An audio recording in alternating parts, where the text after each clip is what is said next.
গতকাল দেখেছেন মাননীয় প্রধানমন্ত্রী হঠাৎ এই অঞ্চল দিয়েই ঘুরে গিয়েছেন। আমি দু একটি মিডিয়ায় দেখেছি উনি খুব প্রকাশ করেছেন বিভিন্ন জায়গায় ময়লা আবর্জনা কাদা রয়েছে।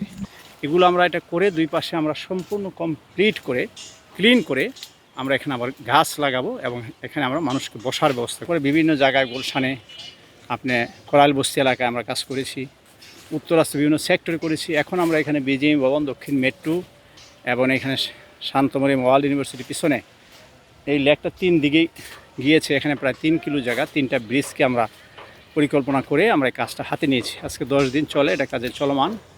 আমরা মাননীয় প্রধানমন্ত্রী যেটা চাচ্ছেন আমরা যেটা বুঝতে পেরেছি, আই হ্যাভ এ প্ল্যান মানে একটি সুন্দর যেটাকে বলে যেখানে সুশাসন থাকবে, নাগরিকের সকল সুবিধা নাগরিক পাবে, সাধারণ মানুষ পাবে, ন্যায় বিচার প্রতিষ্ঠা হবে এবং এদেশের সবুজায়ন হবে এবং সম্পূর্ণ নদী নালাগুলো যেগুলো ভরাট হয়েছে সেগুলো খনন করে দৃষ্টিনন্দন করা হবে।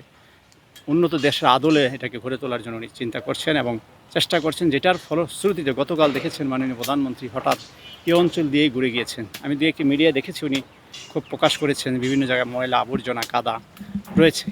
তো আমরা এই কথাগুলোই সবসময় বলছিলাম যে আসলে সিটি কর্পোরেশনের যেই জনবল এবং তাদের যে কাজের ধরন, ফ্যাসিস্ট সরকারের সময় গিয়েছে, বিগত সময় এজাজ সাহেব মেয়র ছিলেন। আমরা যতটুকু জানি যে উত্তরে ঢাকা মহানগর উত্তরেই গুলশান বনানী উত্তরাতে প্রায় 25 কোটি টাকার বৃক্ষরোপণ করা হয়েছিল, আমরা জানতে পেরেছি। আপনি ঘুরে দেখেন যে যেভাবে বনায়ন করা উচিত আসলে 10% সেটা হয়েছে, 90% বনায়ন হয়নি।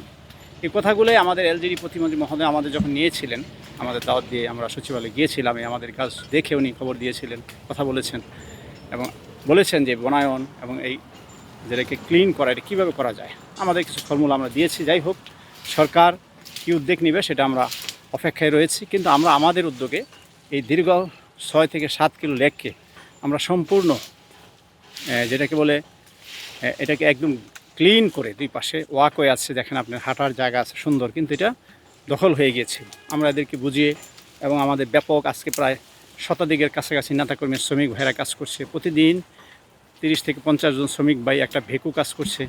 এগুলো আমরা এটা করে দুই পাশে আমরা সম্পূর্ণ কমপ্লিট করে ক্লিন করে আমরা এখানে আবার গাছ লাগাবো এবং এখানে আমরা মানুষকে বসার ব্যবস্থা করব এবং এটাকে মাননীয় প্রধানমন্ত্রীকে আমরা এটা একটা যেটাকে বলে একটা নজির দৃষ্টান্ত স্থাপন করে তার কাছে আমরা উপস্থাপন করব যে মানুষ ইচ্ছে করলে, আপনি যেমন ইচ্ছে শক্তি নিয়ে মনোবল নিয়ে আপনি আগাচ্ছেন এই দেশকে গঠন করার জন্য, বাংলাদেশের এই প্রান্ত থেকে ওই প্রান্ত আপনি ছুটে বেড়াচ্ছেন, দিন রাত আপনি পরিশ্রম করছেন এবং মানুষ যাতে সচেতন হয়, মানুষ যাতে এই একটি সুন্দর বাংলাদেশ গড়ার জন্য তার স্ব ক্ষেত্র থেকে তারা ভূমিকা রাখে সেটা আপনি চাচ্ছেন এবং মানুষের মধ্যে একটি জাগরণ তৈরি করতে চাচ্ছেন।